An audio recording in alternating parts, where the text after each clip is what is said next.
Hey everybody, welcome to the Muscle Intelligence Podcast. I'm your host, Ben Pokolsky.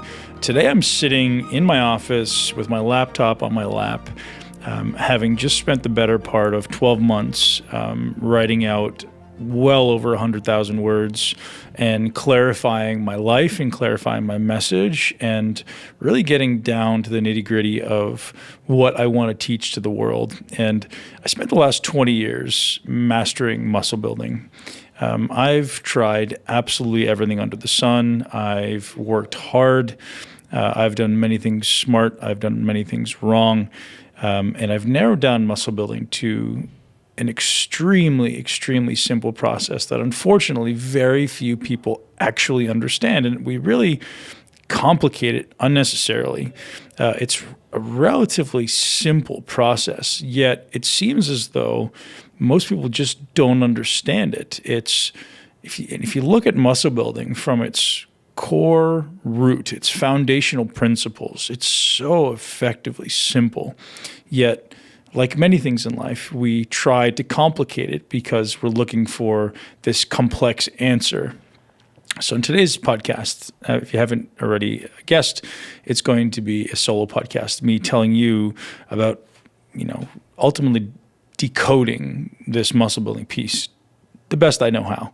And I'll do my best to keep it as concise as possible, as action-oriented as possible, as though you were coming in to me in my gym, in my house, wherever it may be, and learning everything that there is to learn about muscle building. Now, if you guys haven't heard my message around muscle building, because I know I don't preach it a lot on my podcast, I don't really get behind this idea of shoving it down people's throat unless they ask. One thing I want to get across is this absolute reality that at least 99% of people I've ever met in my life, and this includes the highest level athletes and the pro bodybuilders, are getting it wrong.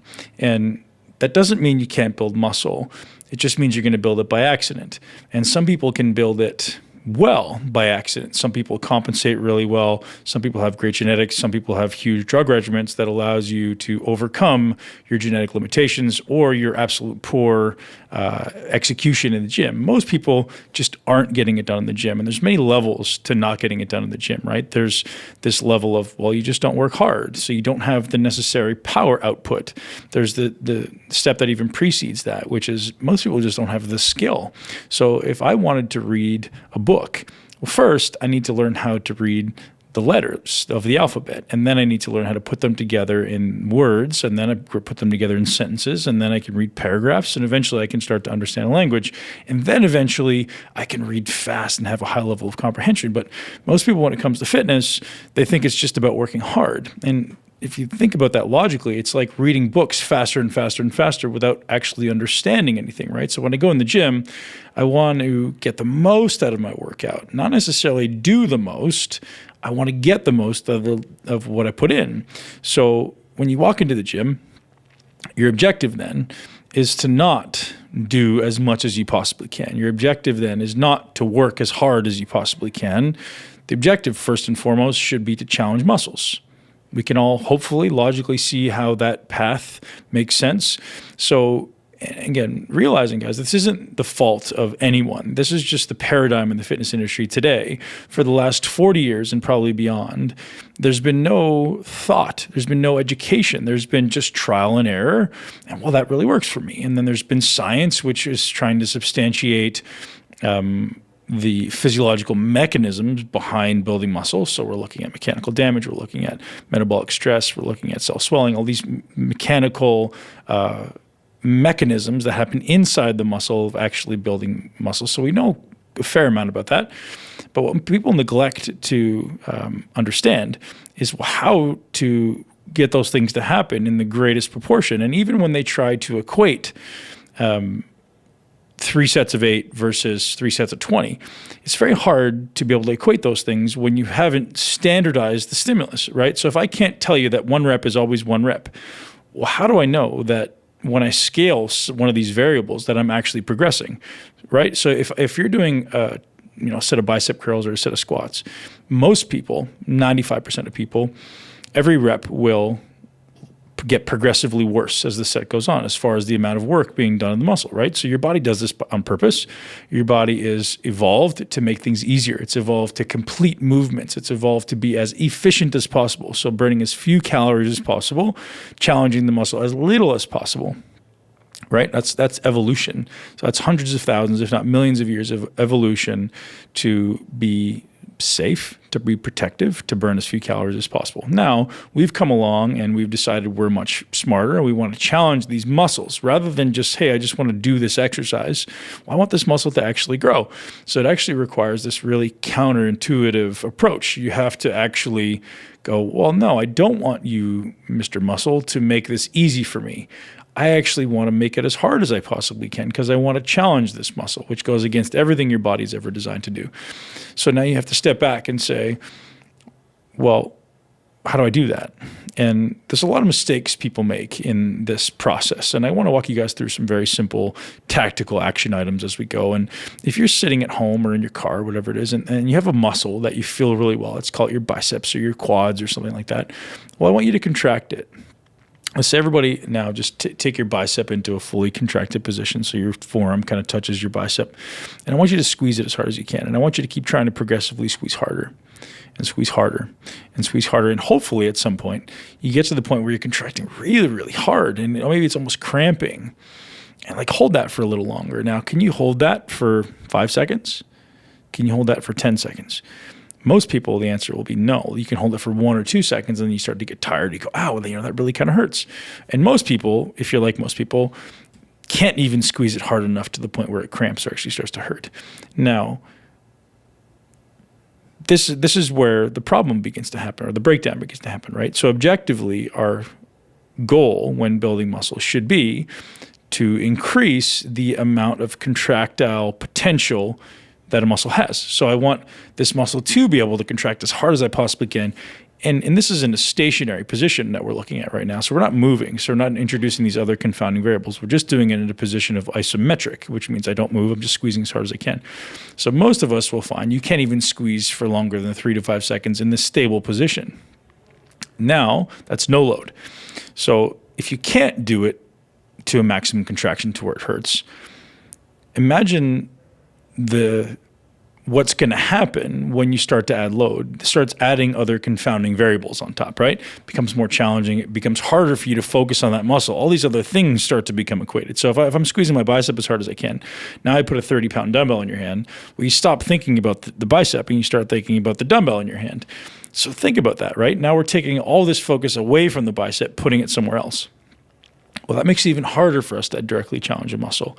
So this psychological, cognitive connection that we have with the muscle is absolutely imperative. It's a skill. I have to learn the skill of first being able to contract the muscle, 2, being able to stay in that position, 3, being able to mentally now take it through a range of motion when I have an implement in my hand. Those are all levels of a skill that people neglect. So most people go in the gym and they mindlessly sling shit from point A to point B. And that's awesome if you've never exercised before. Like getting off the couch and going to the gym is a very, very challenging thing for many people. But for you guys who are actually looking for a benefit from going to the gym, you actually want to reap a reward for the amount of time and effort you're putting in. That makes absolutely no sense, right? I don't want to go to the gym to do 3 sets of 8 and 6 exercises and get no results. Just like you don't want to go pick up a book, read a book a week and get nothing out of it. I don't want to remember 0. I want to remember 100% if possible, right? Or as close to 100% as I can. Well, that's the same thing in exercise that people miss.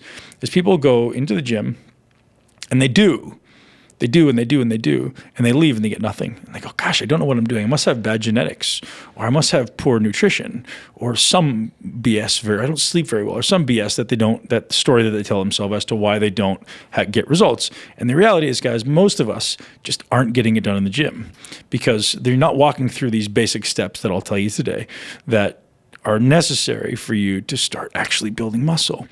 And the foundation of it all is going through this skill acquisition phase, this period by which we acquire the skill. So I wouldn't go and try to play a high-level basketball game if I didn't first learn the skill of dribbling, if I didn't first learn the skill of shooting and passing and running while I was dribbling and progressing that skill.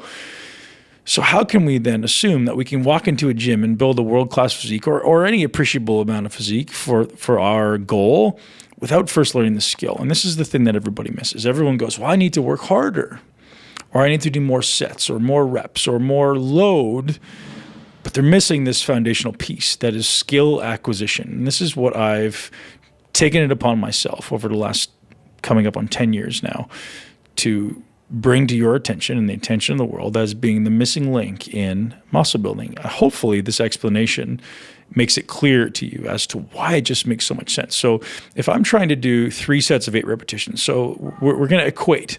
We want to try to go 3 sets of 8 repetitions. And then next week, we're going to do 3 sets of 8. So this week was 3 sets of 8 with 100 pounds. And next week's going to be 3 sets of 8 with 120 pounds. Did I make progress? Well, just because I'm using 20% more, does that mean I'm actually doing more work in the muscle I'm trying to train? Let's call it a pec. And the answer is no. Even though your logic would say, well, it's more weight, it has to be more work. It's more work, but it's not necessarily more work to your pec. So how then do we equate to say that if I make this logical and linear progression from 100 to 120 pounds or from 3 sets to 4 sets, how do I definitively know that I'm actually doing more work? Well, the only way is if I standardize the stimulus. Every single rep needs to be identical, right? Or as close to identical as possible, getting the most out of the muscle as possible. Trying to make sure that I don't progressively get worse with fatigue. I don't progressively get worse with volume, right? Which is very, very logical. If you get tired, chances are it's going to get worse for a lot of people until you've mastered the skill. So I suggest that everyone pay attention to these facets of skill acquisition and then how you progress from there. And I've built out a logical framework for you to understand this. And I've also got it available on muscleintelligence.com under the Foundations of Building Muscle document, free lead doc. You guys can have it all. Gives you all these things listed out in order. Now, one thing that I want to start with is kind of the 3 biggest mistakes, the 3 places where everyone goes wrong, because chances are this will allow you to relate. Because most people go in the gym and they say, hey, man, you just got to work hard. Who's heard that before? And does that make sense? Well, that makes sense for 2 ends of the continuum, right? For someone who's a low-level beginner, if you've been training less than a year, you're absolutely right. Just working hard in the gym is going to get you results. And the other people who that makes sense for are the people that you're learning from. It's the people you're watching on YouTube and Instagram and magazines and wherever else you're learning exercise. And those are the people that are very, very high-level fitness professionals. Working hard for them makes absolute sense. Why? Because they've standardized the stimulus already. They're already experts at fitness. So for them, the only thing that's left to do is either scale the effort or somehow intelligently manipulate the stimulus, which again, I can tell you about what that means as we go out through this conversation. But they only have 2 modes of progression. Once every rep is identical, well, then we can either just work harder or we can manipulate the stimulus. So the 3 types of stimuli are going to be a nervous system stimulus, so strength stimulus, whereby I make my nervous system work more effectively and more efficiently, and I get more muscles contracting per contraction. So more muscle fibers contract per contraction. Another means of progression is this mechanical stimulation to the muscular system. That's a direct stimulus we're after. Or it could be a metabolic stimulus, right? So we have 3 different types of stimuli that you can kind of chase after once you've standardized the stimulus. So if you are someone who hasn't standardized the stimulus, which I tell you definitively, 99% of the people that I see in the gym are nowhere close to this. And if you just take 6 weeks, maximum 3 months, to go through a phase that I call the primer phase, which is priming your muscles for growth, right? We're going through these neurological adaptations. So we're training the nervous system, training the brain to understand this movement pattern so I can do it with my eyes closed in my sleep. Now, then and only then can I start to scale my volume and my load and my effort and actually have those things make sense, right? So the biggest mistake, or one of the biggest mistakes I see people making, is just going in there and working hard and thinking that periodization is the answer, right? So what are the most common questions people ask? Well, hey man, how many exercises do I do for my weak body part, right? How many sets and reps, and what's the best split? These are all questions that everybody asks. Should I train heavy, right? or should I train light? What's the best way to do it? And people are just asking the wrong questions. You're barking up the wrong tree if you're asking those questions. What you should be asking is, hey, how do I do this better? Because better has to precede more, right? Seek better and better, not more and more first. And always, to be honest, what I've noticed in myself and all of my high-level clients is that there's never a period where it's perfect. And if it is, it's very short, and it's always this progression, because if I'm perfect with 20 pounds and I go to 30 pounds, all of a sudden I'm not perfect anymore. And that scales, right? If I'm at 100 pounds and I go to 110 pounds, well, all of a sudden it's not perfect anymore. There's always this progression toward, quote unquote, perfection of the stimulus, perfecting the stimulus. So as you scale effort, as you scale load, you have to continuously scale the scale. It always gets better and better and better, to eventually you get to a point where then hopefully you kind of have this insurmountable ceiling where you're just, hey, I'm great at every rep that I've ever done in my life, and I couldn't do a cheat rep if I tried. And that's kind of where I am now. I think there's still some exercises where I'm a little bit loose and realize this is different for every body part, right? Some body parts you're going to get it right away, and those will be the ones that develop really fast for you. And some body parts you're not going to get it very quickly, and those are the ones that it's going to take longer. It's going to take more frequent practice, right? So if we walk through the second thing that I want you guys to acknowledge as far as places that people go wrong, not acknowledging structural differences. And I talk about this in every one of my camps and courses around the world. You're different than me. You're different than the person sitting beside you. You're different than your spouse. You're different than your training partner. We all have different limb lengths. We all have arms, legs, different length arms and legs. We all have different size pelvis. We all have different length clavicle. We all have different size rib cage, different angle of sternum. Therefore, when I get into an exercise and I lift a weight, it's going to be very different than when you lift a weight, right? So a bench press for me does not look the same as a bench press for you as far as the way that my muscles respond to the stimulus. So remember, this is hopefully a good visual for you guys. If I lay down in a bench press and you lay down in a bench press, and I have a really big rib cage and you have a really flat rib cage, as you can imagine, the orientation of the muscles on the front of my body are very different than the orientation of the muscles on the front of your body.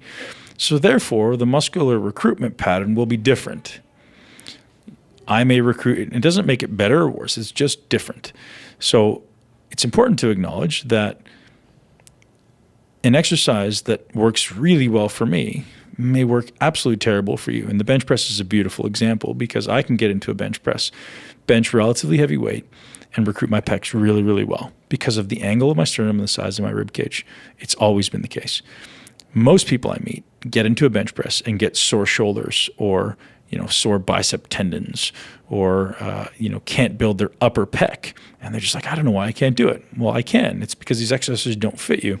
Another thing that'll kind of blow most people's mind is that a flat bench press is more of an upper chest exercise for 95% of the people I meet, just based on the fact that they have a flat sternum. But that's not the topic of conversation here. So as far as the things to acknowledge in structural differences, well, it's all your rib cage, right? Or the orientation of all these different structures. And then you have to look at what the origin and insertion are. Every muscle has two ends. So if you just want to draw a line between those two ends, that's the action of those muscles. Pulling one end closer to the other is the literal action of that muscle. And then the only objective then within muscle building, is to add resistance against it. That's it. So learn the action of the muscle. Look at the action with your eyes. Find two ends of a muscle. So if I look at my pec, I know my insertion is here on my humerus, and my origins are here along my sternum. So all I have to do then is pull my insertion closer to my origins, and that tells me what the action of this muscle is. And now acknowledging there's many different fibers in this muscle, so I could go to the clavicular fibers, I could go to the more sternal fibers. All of those have value. All those different arm paths are useful. So again, not to beat a dead horse, but acknowledging that you have to acknowledge that certain exercises are going to work for you and certain ones aren't. So not being attached to watching your favorite YouTube celebrity and going, hey, that dude's got huge quads, therefore I should squat like him, or I should do exercise like him, because you're not him. So you need to learn what works for you. Number three biggest things that people do wrong, or places where they make a mistake, is they have an external focus.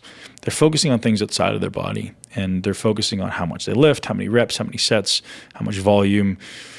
And that comes, as you guys can imagine, from childhood, a youth of being rewarded for the external, right? You score a goal, you win. You jump higher, you run faster, you're rewarded for these things. And that is useful in sports and athletics. When it comes to building muscle, you have to throw that paradigm away. Why? Because muscles exist inside of our body, and the external is only useful in as much as it creates an internal stimulus. Right? I'm trying to create this internal stimulus, this internal response that triggers my muscles to grow. And there's a lot of layers there that have to be present for my muscles to grow. And again, we don't have to get into that, but that's actually where the 6 pillars of a lean, healthy, and muscular physique come in, or the 6 activators of a lean, healthy, and muscular physique come in. Is all these things that need to be present for your muscle to optimally build muscle. So obviously we know training is a big one. Sleep is a massive one. The autonomic nervous system is another one. What's your autonomic balance? Are you always sympathetic or are you parasympathetic? Mindset is one, because your mind controls what's going on inside your body. Environment is a big one that we don't think about. And obviously sleep is a big one. So all these things tie in to creating this internal environment for building muscle or losing fat, both of which, by the way, should be parallel, right? It doesn't have to be muscle building or fat loss. I believe they should be happening at the same time if your body is healthy and optimized and flourishing. And there's a lot of levels to that, but that's really where it begins. And a simple way for you guys to start thinking about this is all these external things are just a mechanism by which to subject your body to external forces, right? Your body responds on the inside to external forces. What's an external force? Well, it may be a dumbbell, it may be a barbell, it may be a cable, it may be a machine. It's just a force. So it doesn't matter if it's a free weight or it's a machine. It's just a force being applied on your body. And your body's constantly interpreting these forces and going, gosh, is this thing going to be there often? Well, then I should adapt and get stronger or get bigger. Maybe I don't have to get stronger or bigger. Maybe it's weaker if I'm trying to do marathons or whatever it may be. So you have to think about that. What forces am I subjecting my body to, and how am I going to get it to adapt? And the winning formula for starting to understand controlling these internal variables is learning this 3-letter acronym I've come up with that really simplifies every exercise. And anyone who's ever been to my camp, or if you've taken one of my courses, you know SSI, right? Which is set up, stabilize, and initiate. So how I set up for any exercise is going to determine exactly how this muscle is going to be recruited, if it's going to be recruited. And there's all of these exercises spelled out for you on my website, Muscle Intelligence, and on hypertrophymastery.com, which is a course that I do. And then number 2, so we got set up, which is individual to your body again. And then I've got stabilize. And stability is this piece that everyone seems to just not acknowledge. And if you guys are going to remember anything from this conversation, please remember SSI. So how I set up determines success and failure. Stability determines contractile ability. If I don't have stability, I can't contract muscles, right? And Greg Roscoff uses the brilliant analogy. Well, if I stand on ice, how is my ability to contract? It's significantly less because my body senses instability, so it downregulates contraction. So stability is massive. If you don't have stability, you can't contract. If you have a weak body part, I will guarantee you with 100% certainty that you're unstable at the origin end of the muscle, most likely.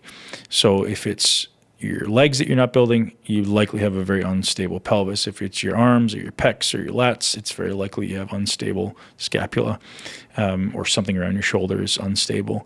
So it's always those things. So you need to learn a strategy for improving stability. Now, as Dr. Jordan Shallow will tell you guys, stability obviously has to be preceded by mobility, right? If I want to get a more stable shoulder, well, first I have to be able to get in those positions of instability. And if I'm really tight because my body's weak, my body will tighten up if it senses weakness. So I need to be able to get to those positions. So mobility has to precede stability, and stability will precede strength and hypertrophy. So all these things are so important for you to understand when it comes to actually understanding building some muscle. I know this is getting to be a lot. But I really want you guys to begin to understand the foundations of intelligent muscle building, right? So it's not just going into a gym and swinging weights like a mindless monkey. It's not the goal, right? The goal is not to go in there and move weight. The goal is to challenge muscles. Hopefully we can get that. Now, if I said I wanted you to create one repetition, I wanted you to make it as hard as you possibly could, what would that feel like? Would it be fast or slow? Right? So and I wanted to make it as hard as you possibly could at every inch of the rep. So you'd probably contract really, really hard from that extended position. Then you'd start to move it, and it'll be really hard, even with no weight at all. So even if you have very little weight in your hand, you can still objectively try to make it harder. Yes, we need to add load. Load is a big part of the equation. It's not just about squeezing inside your mind, because that's not going to get the results done. But first and foremost, let's learn how to squeeze things without resistance, because as I said earlier, it's important to acknowledge that as soon as I put resistance in my hand or on my back, it's much harder for your brain to focus on that single factor, being just contracting muscles hard. So I've got a long list.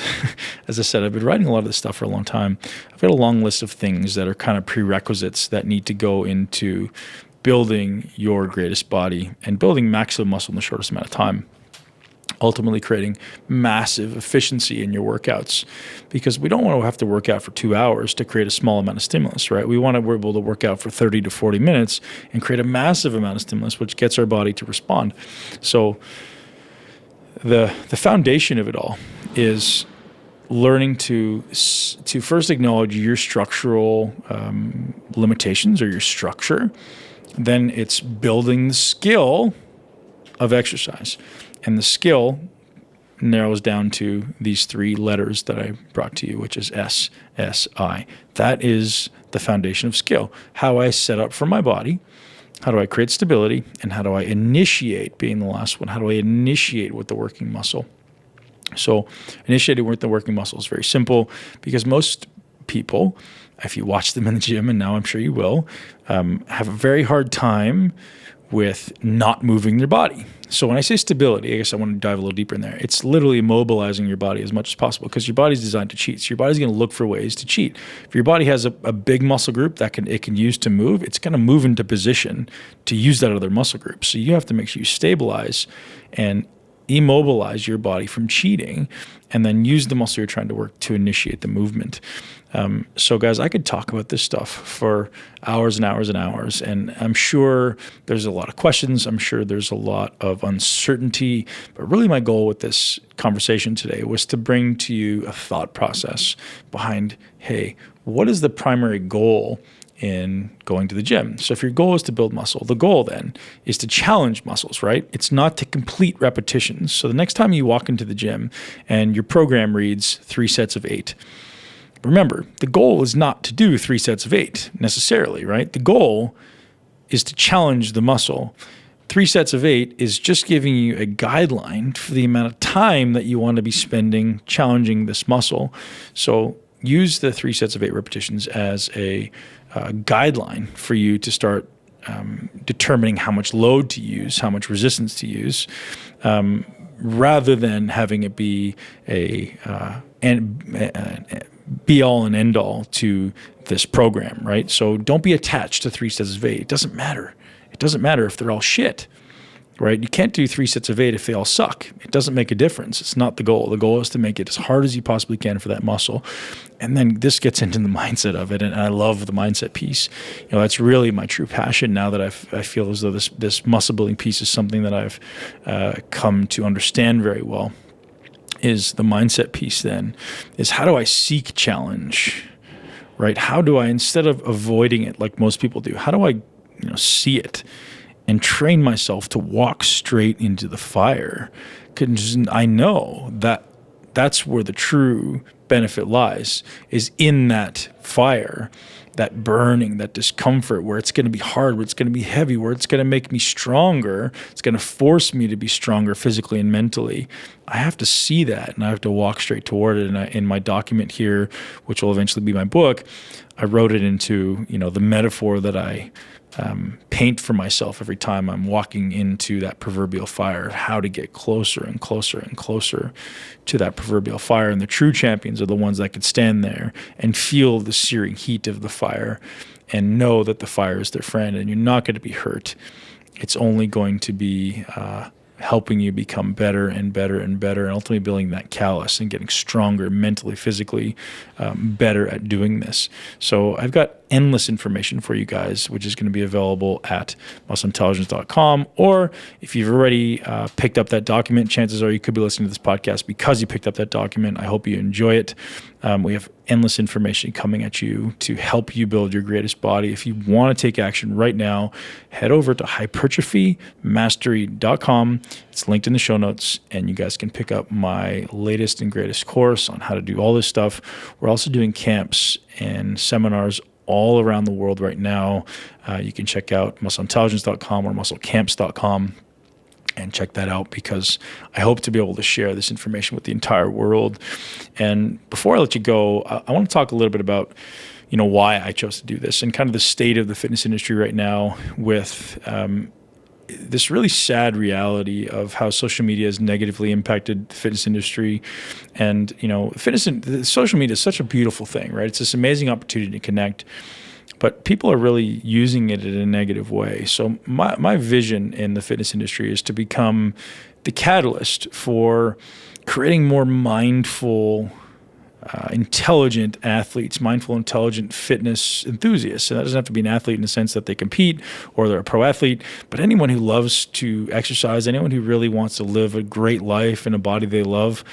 Let's all help each other to become more present, to become more conscious, and become more mindful. And I want one of you to realize your training, if that's something you're going to do every day anyways, it's your greatest opportunity to become more present, to become more mindful, to become more conscious in your body and yourself and the way you think and the way you feel, and using your training as an opportunity to become more mindful rather than become mindless, right? Most people go in the gym and they want to numb out. They put their music on really loud and they just grit their teeth and they go.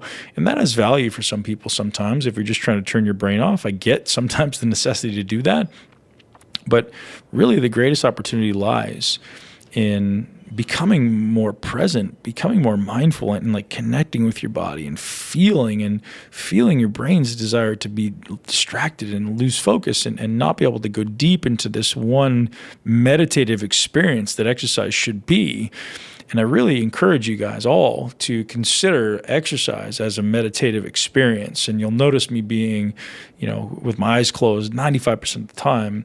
Obviously on squats and such exercises, I'll have my eyes open so I can orient myself. But if there's an exercise where I can, I'll have my eyes closed. So I'm really becoming meditative about it. And really, it becomes a mental exploration. It becomes this opportunity to develop your mind, because you need to realize you cannot develop your body without developing your mind. These two things happen synergistically. And as your body gets stronger, as your body becomes more stable and becomes more muscular, your mind becomes stronger as well. These things cannot be mutually exclusive. So I really encourage you to spread this message of intelligent muscle building. This opportunity to become the greatest version of yourself lies in your greatest discipline, your greatest struggle every day. And most of us don't have it. I mean, maybe we have stress, but your physical endeavors, your opportunities to implement discipline, it's sitting right there in front of you in the gym. Like, are you going to quit? Are you going to develop character? Are you going to have discipline to follow through with what you said you're going to do? Right? And this is really where I think a lot of social media is leading our young population in the fitness industry astray. Is, it's such an instant gratification, massively entitled culture. It's really sad, honestly. People are coming out saying, hey, what can you do for me? Rather than what can I do for you? And everyone's so entitled to think like, hey, I have a great social media following, so therefore you should give me something. You should give me a sponsorship. I'm entitled to something because I'm popular. Nobody gives a shit. The people who have done something in their life have no idea who you are. So I suggest that we all lose this entitled nature and start taking on an attitude of gratitude, an attitude of giving rather than taking. It really is sad, the number of people that come to me or approach me and are looking for things rather than coming and offering. to help and contribute and provide value. And providing value is where you learn to grow, or you will really begin to thrive. The more value you create, the more successful you become, and people will know you for providing value and asking nothing in return, right? I do my best to provide as much value as I can to every single person I meet. I'm not asking for something in return. Just go ahead and learn. Take what we can. Now, the only thing I ask in return, if there is one, is that you help somebody as well, right? Help somebody as well. If you see somebody who needs some guidance or wants some guidance, rather than be negative and putting them down and saying, oh, look at those people over there, they don't know what they're doing, or look at their fat or their whatever. No. Give, serve, and the world will become a better place. And that will be my contribution to the fitness industry, is to take this very, very asleep demographic of ego-driven people and turn us all, and myself included, having been one of them, and at some level probably still am, into the most awake and enlightened subculture in the world. Is how do we create this really, really awesome group of motivated, loving, caring, serving, healthy people. That's really the goal. So, I encourage each and every one of you to share this podcast and share this message, if you don't want to share this podcast, with someone you know that will enjoy it, someone that will benefit from it. And I won't rant any longer, but hopefully you guys have enjoyed the podcast. And as always, I appreciate you giving me your time, and thank you for joining me on the new Muscle Intelligence podcast and being part of this new mission to create a enlightened, conscious group of fitness enthusiasts around the world who take an intelligent approach to building their best body. Have an amazing day. Ben Pekulski out. Thank you so much for tuning in to Muscle Intelligence. If you enjoyed today's episode, please be sure to share it with at least one person you know, and make sure you're subscribed so you never miss an episode. This podcast is for information purposes only. The statements and views on this podcast are not medical advice. This podcast, including Ben Pekulski and the producers, disclaim responsibility for any possible adverse effects from the use of information contained herein. Opinions of guests are their own, and this podcast does not endorse or accept responsibility for statements made by guests. This podcast does not make any representations or warranties about guest qualifications or credibility. This podcast may contain paid endorsements or advertisements for products or services. Individuals on this podcast may have a direct or indirect financial interest and products or services referred to herein. If you think you have a medical problem, consult a licensed physician.